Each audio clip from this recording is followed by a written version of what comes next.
Olá, Henrique, é um gosto. Aliás, isso é um reencontro aqui no estúdio da TSF.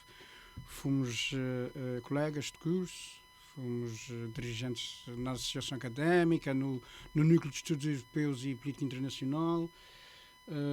E agora estou aqui. Aliás, tu é que estás aqui na qualidade de professor assistente convidado da Faculdade de Ciências Sociais e Humanas da Universidade dos Açores. És mestre em Relações Internacionais pela Universidade dos Açores, mestre em Estudos Europeus Interdisciplinares pelo Colégio da Europa e tiveste alguma atividade profissional em vários contextos internacionais, como no Parlamento Europeu, Frontex e Citibank Europe. Mas nós vamos falar aqui de uma prova muito rara, muito útil para nós, para toda a gente, para o auditório da TSF Açores, que é o Henrique já por 2 vezes visitou a Ucrânia. 3, aliás. 3 vezes. Sim. Melhor ainda. Sim. Visitou a Ucrânia e tem uma visão muito própria, muito real e muito diferente daquilo que nós vemos nos ecrãs dia a dia. Podes dar início às hostilidades. Sim, senhor. Geraldo, muito obrigado pelo convite. Vai ser um gosto estar aqui para falar deste tema contigo e para também ajudar a talvez esclarecer um pouco as pessoas sobre aquilo que se passa e qual é a realidade na Ucrânia, da qual temos ouvido falar tanto, principalmente ao longo dos últimos 3 anos. Portanto, como eu te tinha dito, eu já estive lá 3 vezes, mas apenas uma dessas 3 foi agora após a invasão russa em larga escala, em 2022. Estive lá pela primeira vez em 2016, no contexto do Colégio da Europa. Na altura fomos a Kiev e a Lviv. Na segunda vez estive 1 mês, e aí foi um projeto de voluntariado mesmo, durante 2 semanas, para ajudar crianças a desenvolverem o inglês, uma espécie de campo de férias. Um dia estava lá para incentivá-los a usar o inglês. Estive lá 1 semana e aí foi na parte mais ocidental da Ucrânia. Desculpe, estive lá 2 semanas nisso e depois mais 2 semanas por conta própria para ver o país. E nessa altura estive em vários sítios, incluindo outra vez Kiev e Odessa também, no sul, na costa. E a terceira vez, agora mais recentemente, no verão do ano passado, estive lá cerca de 1 semana e meia, aí só em Kiev. O que é que eu te posso dizer sobre isso? Para já, um mito, aqui desfazer um mito que eu penso que muitas pessoas acreditam cá, especialmente, que é: há várias realidades diferentes dentro da Ucrânia, que é um país enorme, é, como eles dizem, o maior país completamente dentro da Europa, que é para excluir a Rússia da equação. Sim, a Rússia tem uma parte europeia, não é? Exatamente, tem uma parte europeia, a maior parte está na Ásia, mas os ucranianos gostam de dizer que são o maior país exclusivamente dentro do continente europeu. Portanto, sendo um país enorme, aquilo que se passa na parte leste, perto da linha da frente, é completamente diferente do que se passa nas grandes, ou em algumas das grandes cidades. Kiev é um exemplo, Lviv ainda mais diferente. Portanto, há marcas da guerra na capital, obviamente. A capital foi atacada várias vezes, mas nada que se compare à realidade que se encontra nas cidades mais orientais, especialmente aquelas na linha da frente. Obviamente há constrangimentos, por exemplo, ainda não há voos comerciais dentro da Ucrânia, por isso qualquer pessoa que se queira deslocar lá tem que fazê-lo ou de comboio, utilizando transportes públicos, obviamente, ou de comboio ou de autocarro. No meu caso fui de comboio. Já agora, as pessoas gostam de falar de transportes públicos. O comboio, no bilhete dizia que saía a hora X e chegava à hora Y e partia àquela hora, aquele minuto exato, e chegou 2 minutos antes da hora. Por isso, uma viagem de 10 ou 12 horas, apesar já não me de tudo pontual. Extremamente pontual. Isto é uma das coisas na qual os ucranianos têm muito orgulho. É mesmo durante estes 3 anos os comboios têm funcionado de forma impecável mesmo. Chegando a Kiev, não havia luz, não havia eletricidade. Portanto, isto é uma realidade com a qual eles têm que lidar. Na altura era verão, por isso não há tantos constrangimentos como no inverno, nomeadamente em termos de aquecimento, e há mais luz mais horas de luz, mais horas de Solar. sol, né? Mas de qualquer forma há coisas que, para quem vive numa realidade normal, nós nem sequer damos por isso. Por exemplo, tens que ter em consideração se tens coisas congeladas no congelador, se tu usas um acumulador de água para tomar ducha, não vais ter água quente, se tu vives num prédio com um elevador e lá há prédios muito altos, estou a falar de 20, 30 andares, é normalíssimo, vais ter que subir aquilo ou descer aquilo a pé, se não existe, Não há elevador. se não há elevador. Por outro lado, as pessoas também já se habituaram um bocado a isso. Quando a luz ia abaixo, às vezes era mais ou menos programado, aquilo é para poupar energia, diziam de tantas a tantas horas vamos cortar aqui e pôr ali, e assim sucessivamente. Às vezes acontecia, simplesmente.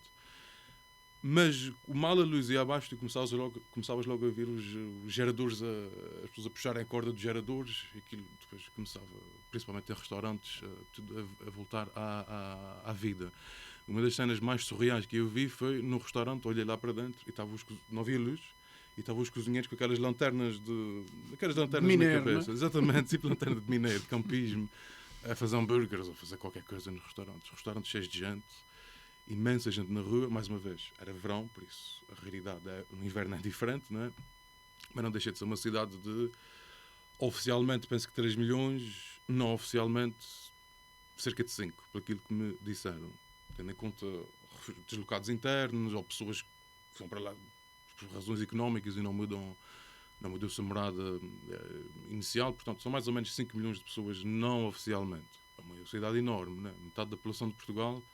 Exato. Dentro de uma cidade. Praticamente todas as noites em que estive lá, isto só acontecia, ou naquela altura, praticamente só acontecia durante a noite, é a questão das sirenes. Né? 3, 4 da manhã, tu já tinhas que contar com uma sirene de ataque aéreo. Felizmente, a maior parte das vezes eram falsos alarmes, portanto, se eles detectam alguma coisa na Rússia ou numa região vizinha da capital. No espaço aéreo, exatamente, que depois acaba por não se concretizar. Por 2 ou 3 vezes chegou lá e eu vi os estrondos, acho que nunca, pelo menos oficialmente, não atingi nenhum alvo, mas havia essas interseções bem perto. Algumas mais longe, outras mais perto, mas dava-se por isso. A maior parte das pessoas, portanto, oficialmente, quando dá um alarme, tens que ir para o abrigo. A maior parte das pessoas vai ver naqueles grupos de Telegram o que é que se passa, e alguns dizem se são drones. As pessoas, Desvaloriza, né? a maior parte já ignora porque diz ou isso não vai chegar cá, ou vai ser batido antes, etc. Outras são levadas mais a sério, tipo mísseis hipersónicos, mísseis balísticos, que esses são mais difíceis de interceptar, por isso essas pessoas levam mais a sério. Mas pronto, o dia a dia, fora isso, e é um grande parênteses, mas fora isso, é um dia a dia normal, não é? Com esses constrangimentos. Com esses constrangimentos, vamos lhe chamar assim.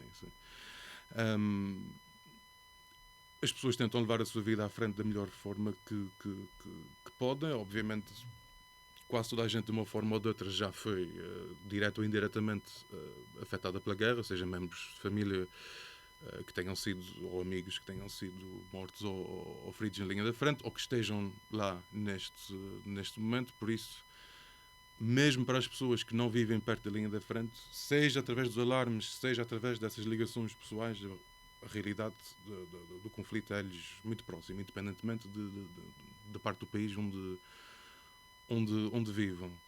E depois, obviamente, há sempre aquelas lembranças constantes do sacrifício que está a ser feito, que são os memoriais aos caídos em combate no centro de Kiev, na Praça Maidan. Acho que é provavelmente o maior do país. As pessoas já devem ter visto milhares de bandeiras lá, uma espécie de um relevado que lá cada bandeira corresponde a uma pessoa que morreu nos últimos 3 anos. Há também em Kiev, perto de Maidan, subimos uma colina, já devem ter visto também umas igrejas com umas cúpulas douradas, uma de São Miguel e outra de Santa Sofia. Elas estão em lados opostos de uma praça e eu penso que é eu não quero enganar-me agora, mas eu penso que é na de São Miguel. Há uma parede que começou a ser preenchida primeiro com os mortos em combate em 2014 e agora continua não com todos, obviamente, mas com muitos que morreram pós 2020, ou a partir de 2022. Portanto, estas lembranças são constantes. Quando dizemos que as pessoas vivem uma vida normal lá, é normal ponto e vírgula, não é? Porque Claro. não te consegues abstrair dessa realidade, nem te deixam abstrair, obviamente. Aquela semana e meia que lá estive, correu tudo bem. Coincidiu com o 1º de setembro, que na Ucrânia e na maior parte dos países daquilo que se chamava o Pacto de Varsóvia, coincide com o início do ano escolar, seja escolas, jardins de infância, universidade. Como o ano passado calhou num domingo, o que, pelos vistos, a tradição diz é que se esse primeiro dia do ano escolar calha num fim de semana, as pessoas juntam-se, as turmas, não é? Juntam-se em jardins, vão fazer convívios juntos. E eu passei por um desses jardins e que pareciam ser estudantes universitários e obviamente tu reparavas que a maior parte eram mulheres, raparigas jovens, dos 18 aos 20, né? Por razões óbvias. Óbvio, não é? Havia algum recrutamento de homens jovens, rapazes? No caso dessa idade, portanto, a Ucrânia agora, eles tomaram a decisão de não fazer recrutamento ou mobilização de homens com idade inferior, eu penso que a 27 anos, ou 25, é por aí. Porque, no entender deles, essa faixa demográfica é, de uma forma muito, vamos dizer, de uma forma muito crua, o recurso mais importante do país, neste momento. Pois para o futuro, não é? Para o futuro, exatamente. E, portanto, a decisão que o governo ucraniano tomou é não mobilizar homens abaixo dos 27 ou 25, confesso que já não me lembro ao certo qual é a idade. Portanto, nesse caso, a maior parte ou eram voluntários ou simplesmente não estavam a trabalhar, não estão na universidade, etc. Pronto. Mas tu reparas que há assim na rua um desequilíbrio demográfico, digamos assim. Não é que tenham morrido milhões, como se diz por aí, pois. Mas obviamente que principalmente os homens entre os 20 e muitos e os 50 e tais, aí estão quase todos dedicados ao esforço de guerra Ou saíram do país. Ou saíram do país, sim. Também é verdade que há muitos, isto acontece em qualquer conflito, né? Há muitas pessoas que não aderem, que não conseguem ser convencidas e, mais uma vez, isto é uma questão na qual eu pensei muito enquanto lá estava e que não posso julgar. Porque é muito fácil para nós dizermos são cobardes, são traidores. O patriotismo. É muito fácil para nós julgarmos isso. Agora, uma pessoa na situação deles, se nós estivéssemos na situação deles, aí claro, pensas de forma diferente. Mas sim, há uma questão com isso, que muitos homens em idade de mobilização que tentam sair do país, muitos conseguem. Os que estão fora não podem voltar, isto é outra questão, os homens entre os 18 e os 59 ou os 60 não podem sair do país. E se estão fora, podem voltar, mas se voltarem... Já não sei. À partida serão mobilizados, por isso muitos optam por não voltar ao país, ou têm optado por não voltar ao país para evitar precisamente isso. No comboio, eu notei que quando à saída entraram, a guarda de fronteira entrou e destacaram-me no meio da carruagem e disse, mas porquê? Eu não disse, eu pensei, mas porquê? No meio dessa gente toda, e depois é que reparei que era o único homem assim... Mais novo, a idade... Sim, os outros que estavam eram crianças, pois. Ou eram idosos, já acima dos 60, e depois o resto era tudo mulheres. Portanto, era o único homem naquela faixa etária, daí terem-me... feito uma filtragem primeiro, não aconteceu nada, pediram para eu ver o meu passaporte, viram que era português, depois pronto, não houve problema nenhum, não é isso, mas eles obviamente estão despertos para detectar esse tipo de pessoas que tentam. Eu acho que quem estivesse a tentar sair do país de forma irregular não faria por comboio, mas pronto, claro, de qualquer maneira. Mas pronto, nunca se sabe, no meio de tanta gente, sim. seja capaz de haver alguma hipótese. Exato. Henrique, existe a russofobia. Claro que, como disseste no início, a Ucrânia é muito grande e há influências maiores do que em determinadas cidades e regiões do que noutras. Mas qual é a percepção? Há russofobia.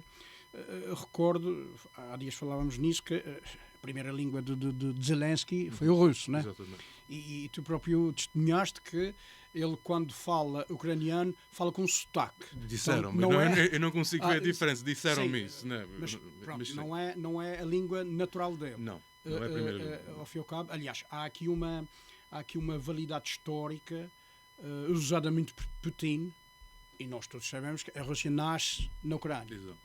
Então, nasce ali. Portanto, há uma ligação muito forte, umbilical. Sim. Portanto, não como outras zonas que foram conquistadas e usurpadas e etc. É diferente. O que não justifica, digamos, o argumento de autodefesa para Putin. No meu entender, também não se justifica. Mas há, de facto, russofobia. Assim, uma fobia é um medo irracional, não é? Eu não lhe chamaria um medo irracional, ou um medo, um ódio irracional.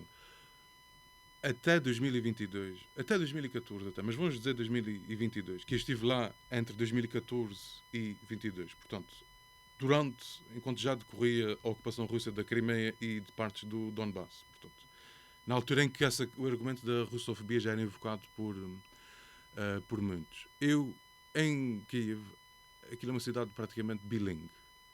Era. Continua a ser, mas já foi muito mais.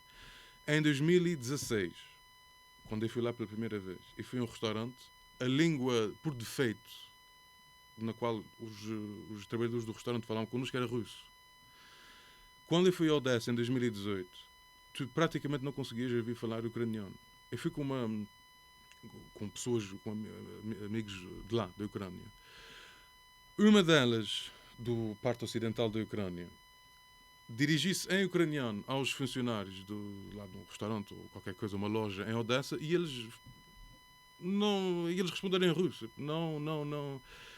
Fingiram que não percebiam. O que é que te quer dizer com isto? As pessoas... existe a história de que, desde 2014 para cá, que eles perseguiam os falantes de russo na rua, que proibiam o russo. O ucraniano é a única língua oficial, é verdade. E é provável que podemos considerar a hipótese de se dar um estatuto de língua cooficial em algumas regiões ao russo, se teria resolvido algum problema ou não. Mas, de facto, a questão do ucraniano, da língua ucraniana versus língua russa, isso não era uma questão. Há sempre aqueles nacionalistas, há sempre aquelas pessoas que levam isso tudo ao extremo. Mas, na sociedade em geral, isso não era uma questão. Não era conflito. Não era uma questão de conflito, não. Entretanto, especialmente desde 2022, especialmente em sítios como Odessa, Mykolaiv, Kherson, que são sítios onde tradicionalmente se fala mais russo, onde as populações são mais russófonas, ou seja, falam russo, a maior parte, ou a grande parte, as pessoas voluntariamente tomaram a decisão de dizer não, eu tenho que começar a fazer um esforço para aprender ucraniano, ou para pelo menos começar a falar mais em ucraniano, porque equiparam o russo à língua do agressor, do opressor, etc. Se há russofobia, todos os países têm extremistas, todos. E na Ucrânia também tem os seus extremistas, especialmente em momentos históricos como este. Eu não diria que são propícios como é que é dizer? Há medidas mais drásticas por causa disso, não? Não é isso que eu quero dizer. Não são propícios a sentimentos tão benévolos, né? Sim, com certeza. Eu acho que é muito difícil estar a pedir às pessoas mas porquê é que tu não falas com ele? Mas porquê é que vocês não tentam ver o lado deles quando diariamente a realidade por qual eles estão a passar é sirenes, alarmes, bombardeamentos, membros de família mortos, etc. E vão-te dizer, mas se calhar vocês não tratam muito bem os russos. Eu acho que é uma pergunta, não é a pergunta que tu me fizeste, não é isso que eu estou a dizer, mas muita gente que está longe dessa realidade, eu penso que não consegue entender o que é que está a pedir às pessoas. percebes?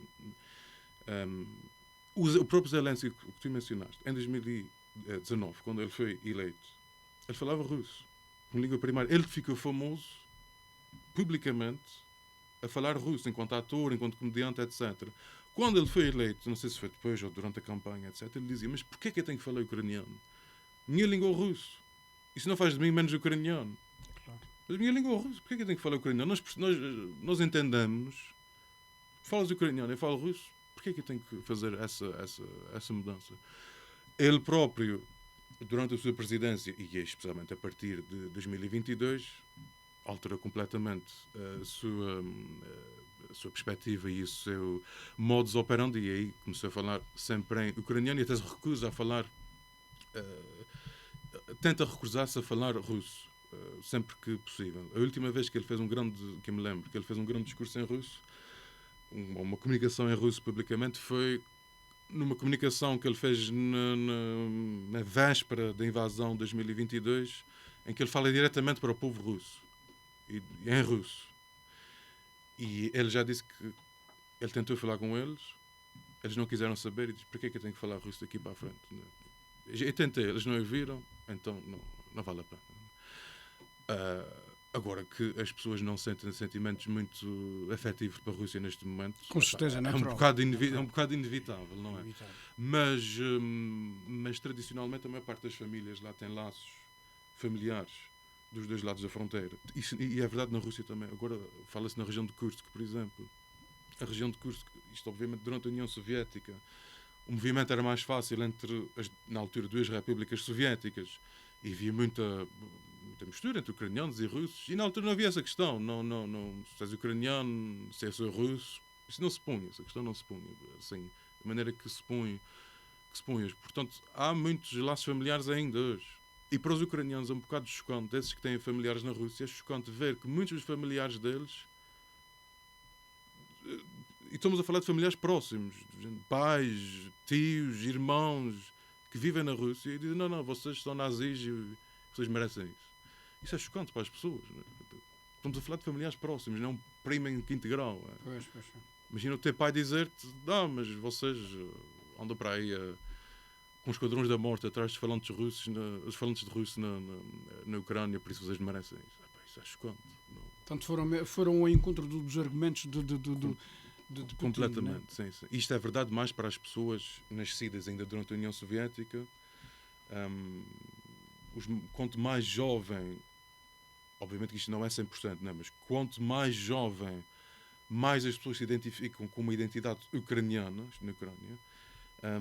E quando se fala em separatistas ucranianos, muitas vezes estamos a falar de pessoas ainda nascidas durante a União Soviética para quem aquela ruptura não tinha feito sentido, digamos assim, aquela ruptura entre Rússia e Ucrânia, pessoas mais russófonas e russófilas que nunca se identificaram completamente com o Estado no qual eles se encontraram pós 1991, pós dissolução da União Soviética. Portanto, estamos a falar dessas pessoas e elas existem ainda hoje, esses tais separatistas ucranianos. São a maioria? Não. Nem nunca foram.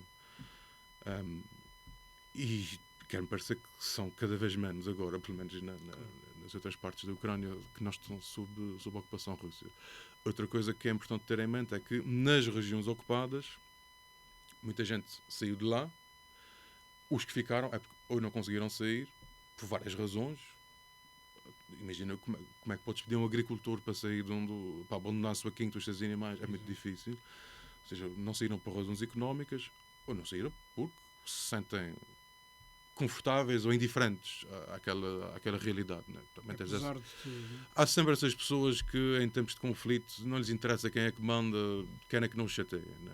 Tens sempre isso em qualquer conflito ao longo da história e também usar nas regiões ocupadas da Ucrânia. Portanto, tens essas pessoas e, entretanto, também tens russos que vieram da Rússia numa espécie de colonização das regiões ocupadas da Ucrânia e os russos não fazem segredo, aliás, não fazem segredo, eles orgulham-se disso, principalmente em cidades como Mariupol ou na Crimeia, que já tinham uma maioria russófona e até, digamos, russófila, se calhar, mas russófona de certeza, e agora, desde 2014 para cá, aquilo foi completamente colonizado pelos russos, de forma sistemática, não foi uma coisa orgânica, não foi só orgânica, foi mesmo sistemática. E estão a fazer o mesmo agora nas regiões do leste, principalmente em zonas que não estão tão perto da linha da frente. Mariupol será um bom exemplo disso.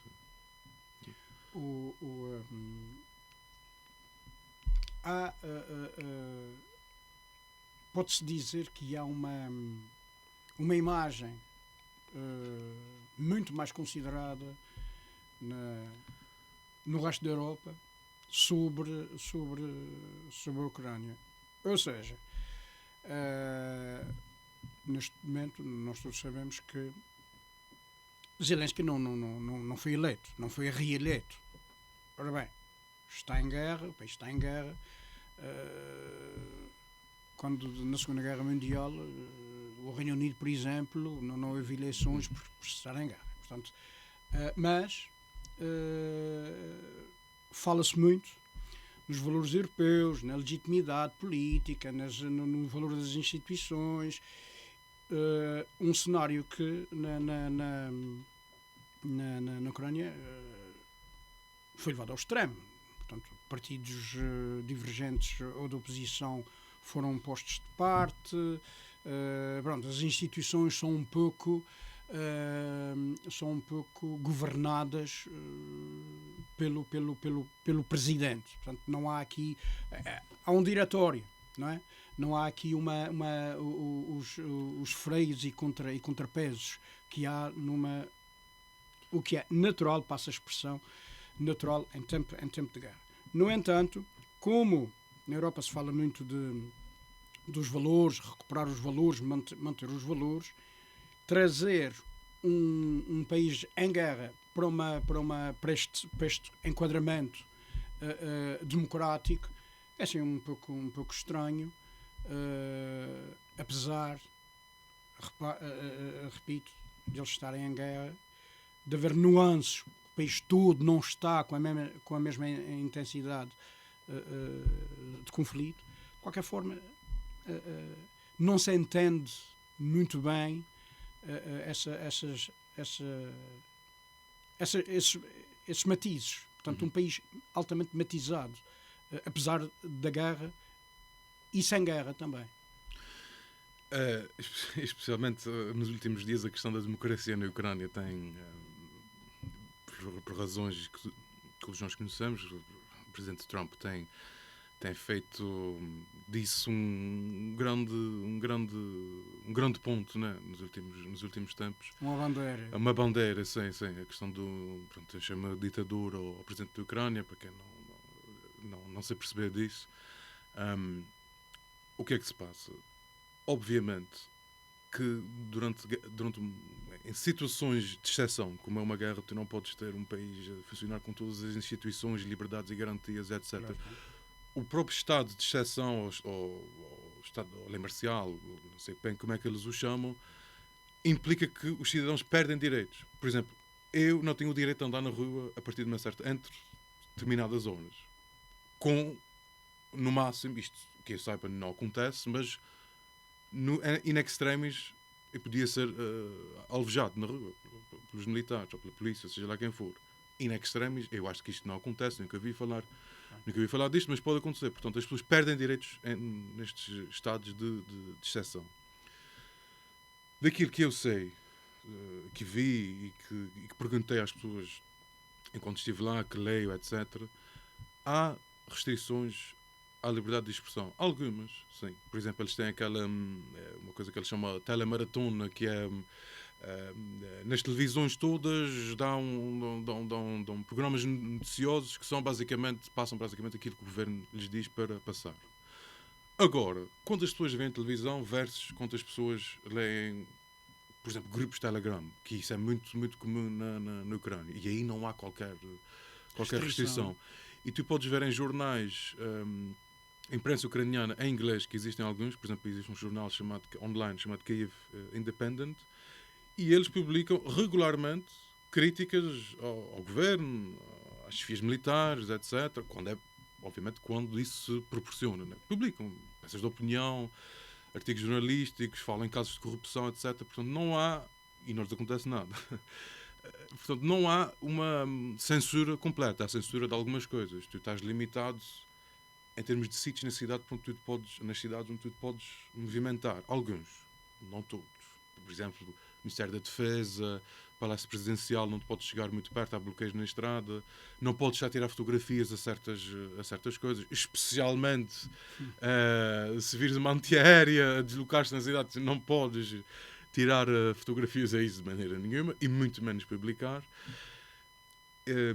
Independentemente de tudo isso e das críticas que muitos ucranianos fazem ao presidente, ao governo, a questão dos partidos, que tu falaste, acho que é importante mencionar isso. Há partidos que foram suspensos, alguns foram banidos, que é o caso do Partido Comunista Ucraniano, foi o primeiro a ser banido, outros foram suspensos. Já agora o Partido Comunista Ucraniano, comunista, tem muito pouco. Aquilo é como é que eles chamam? Eurasianismo pró-russo, fascismo. Portanto, aquilo de comunismo só tem um nome. As pessoas não se deixam enganar por isso. Muitas vezes os números dos partidos não querem dizer nada. Mas sim, baniram, suspenderam alguns partidos pós-invasão russa de 2022. Alguns casos são mais cinzentos, outros, tu tinhas pessoas, membros daqueles partidos, que diziam abertamente: sim senhor, nós queremos que a Rússia venha resolver a situação aqui na Ucrânia. E pronto, no Reino Unido, o exemplo que tu deste, na Segunda Guerra Mundial também se proibiu, acho que se chamava União dos Fascistas, do Mosley. Agora Mosley também foi banido durante a Segunda Guerra Mundial. Portanto, ser uma democracia e banir partidos em tempo de exceção, eu não acho que sejam incompatibilidades. Em relação ao presidente, no Parlamento continua a existir oposição. O partido de maioria é o partido do presidente, o servidor do povo, acho que é assim que se chama, mas continuam a existir partidos da oposição. E, por exemplo, aquele acordo dos minerais que está a ser tão falado agora, teve que ser votado no Parlamento ucraniano, na rádio. Eles tiveram que aprovar aquele acordo antes de permitir que o presidente o assinasse, que até agora não assinou, mas tinha que ter autorização do Parlamento para o fazer. A perspectiva que as pessoas têm desta situação, a popularidade do Zelensky tem vindo progressivamente desde 2022. Teve aquele pico em 2022, obviamente, claro. Efeito de vamos reunir à volta da bandeira, etc. Isso é normal, mas tem vindo a cair desde essa altura. Ironicamente, nas últimas semanas, quanto mais ele é atacado pelo exterior, nomeadamente por Trump, pela administração americana, mais as pessoas, mais popularidade ele volta a ganhar. Portanto, é uma figura que não é completamente endeusada, não é. De maneira nenhuma. Não há o culto da personalidade ali. Não há o culto da personalidade, mas as pessoas entendem que isto é que é um processo que tem que acontecer agora. Os próprios, está muito na moda agora também, dizer presidenciáveis numa futura eleição na Ucrânia, o Poroshenko, que foi o primeiro presidente pós-Maidan e antes do Zelensky, Yulia Tymoshenko, que foi a primeira-ministra, o Valery Zaluzhny, que foi o chefe de Estado-Maior das Forças Armadas desde 2022 até 2023, todos eles são presidenciáveis e todos eles nas últimas semanas disseram: nós não queremos eleições agora, porque isso não se pode fazer, isso não faz sentido agora. Sim. E nenhum deles gosta do Zelensky, não gosta, mas todos eles são potenciais adversários do Zelensky e já o criticaram várias vezes, em público, abertamente. Nenhum deles são figuras sem controvérsias, mas todos eles já o criticaram. Mas nas últimas semanas todos disseram: isto é impossível haver eleições agora, não faz sentido. O Presidente e o Governo e o Parlamento estão a seguir a Constituição. E vamos trabalhar com isso. Vamos ter eleições mal conseguirmos quando isto acabar. Até lá, não nos podemos preocupar com isto. E essa é a perspectiva da maior parte das pessoas também, especialmente nos últimos tempos. Eu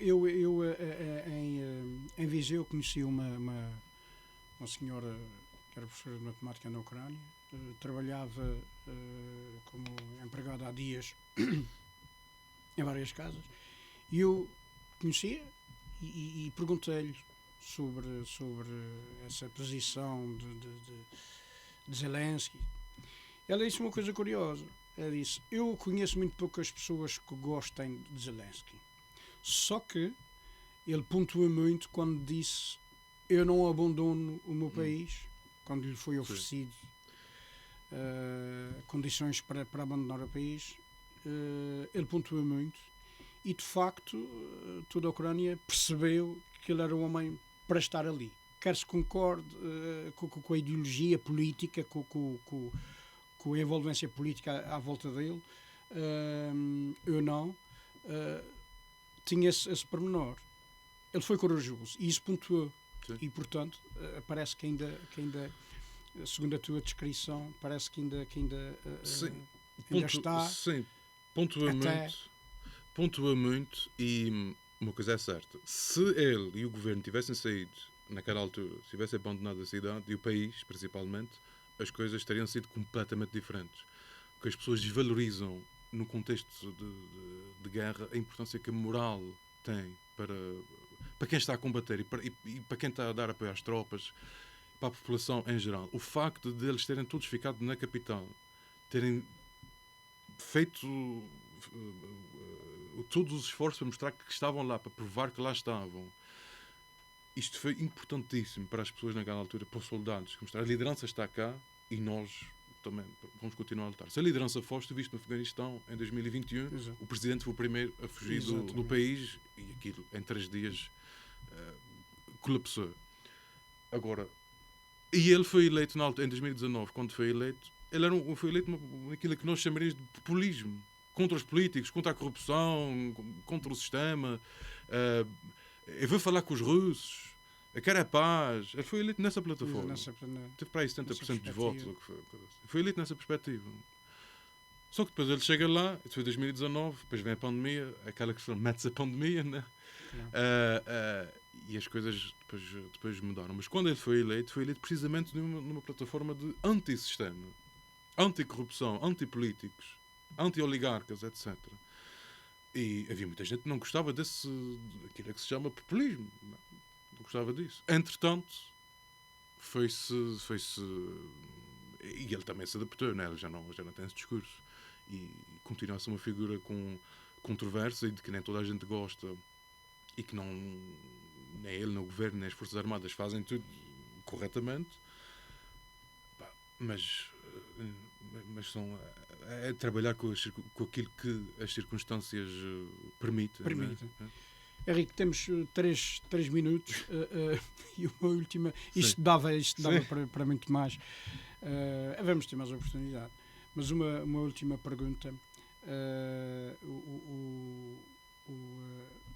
Sabes que nós estudamos uma coisa que era, e eu já fiz essa pergunta aqui várias vezes, que era, um célebre americano dizia nunca deixar a Rússia juntar-se à China. Ora bem, o que aconteceu nos últimos anos foi exatamente o principal inimigo dos Estados Unidos ser a China. Agora, por interposta Ucrânia,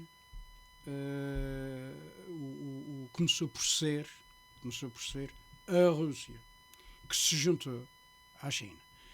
Isto, neste momento, não é já o principal inimigo dos Estados Unidos, a Rússia, começou por ser neste conflito.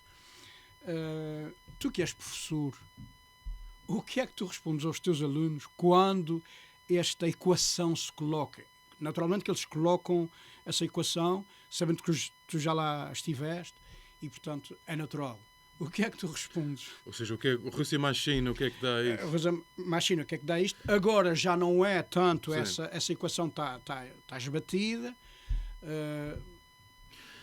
O que é que respondes aos alunos? Obviamente, Rússia mais China é uma combinação muito perigosa de recursos naturais da Rússia, com uma população muito pequena para a sua dimensão, e a China com uma população enorme, uma capacidade industrial gigantesca. Portanto, tem, da perspectiva de um europeu, tem uma receita para catástrofe. Agora, essa relação nunca vai poder existir de forma igual. A Rússia nunca vai conseguir ser igual da China. Vai ser sempre subalterna, especialmente agora que está tão fragilizada, porque isto é uma coisa que as pessoas ignoram um bocado, mas a Rússia está extremamente fragilizada em vários níveis. Portanto, eu não vejo esta relação Rússia e China como uma coisa tão tão por garantida como muita gente dá, aquilo vai criar muitas fricções. Aliás, historicamente, cria várias fricções. A Rússia e a China não são aliados naturais. E eu acho que esta questão agora dos Estados Unidos tentarem trazer a Rússia para o seu lado contra a China, a Rússia sabe jogar com a administração americana, mas eu acho que a administração americana não sabe onde é que se está a meter, porque eu não consigo ver de que forma que os Estados Unidos vão ser atraídos completamente para a órbita da Rússia, ou a Rússia para a órbita dos Estados Unidos, porque não é compatível.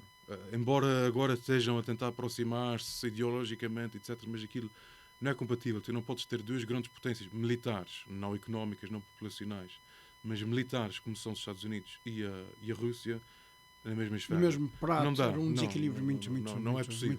E isto até pode ter durante algum tempo, como foi a Alemanha e a União Soviética, entre 39 e 41, Ribbentrop-Molotov, mas isso nunca dura muito tempo. Há sempre um ponto de fratura qualquer. Henrique, vamos ter de dar por terminada esta conversa. Muito obrigado. Foi um gosto ter-te aqui e devemos ter oportunidade. Sim, sim. Mais oportunidades. Muito obrigado.